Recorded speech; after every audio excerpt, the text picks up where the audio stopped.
считать, что в нашей стране дискриминации нет, потому что от человека зависит. Например, если я способна, и если это заметят, они на работу возьмут, например. Это не относится к тому национализму или трайбализму. Все это. Я считаю, что все это пустяки. Как я думаю, к чему это ведет? А это, если это реальные факты или нет? Да, реальный факт. Они были в митинге, Ну, стояли. в госорганах это, наверное, точно так и есть. А так я бы не встречал, в принципе. Нет, я к себе такого не испытывал. Дискриминации на работе нет, не было. Просто это самое, никакой дискриминации. Как работаем, так и работаем. Если желание есть, будешь работать. Если бы мы учились в русских школах, вот мы, то у нас 2500 учеников, 2 было, киргиза. Роза Осинбаева и Бишикеев Кадырбек. Больше не было. А с моими мозгами уже я неделю одну фразу буду учить. И все. Кто хочет переучиться. Президент правильно говорит, чем больше языков знаешь, тем ты богаче.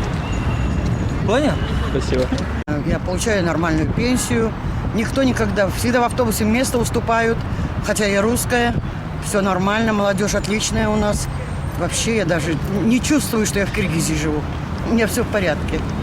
Я живу всю жизнь, это неправда. Он относится ко мне очень хорошо, хоть это самое. Отношения очень хорошие. В магазине тоже очень все. С продавцами, с девочками, хоть они моложе меня на 30 лет, на 20 лет есть, но у нас отношения очень хорошие. Так что это все неправда, вот, честно сказать. Но в результате бывают, конечно, конфликты. Отношения у меня, ну, такого, все хорошо, все замечательно. Чтобы совсем нет. Ну, как везде, во всяких странах развивающихся, мы, конечно, еще не дошли до такого уровня, чтобы можно было свободно найти работу. Это не только касается киргизов или русских, или кого-то, каких-то наций. У нас просто нету рабочих мест. Ну, на мой личный взгляд, никакой дискриминации там, русского населения или какой-то другой нации, коренной нации нету. Мне лично киргизы помогают. И если там кто-то где-то не может устроиться на работу, так вообще сейчас с работой везде тяжело. Вот это мое личное мнение.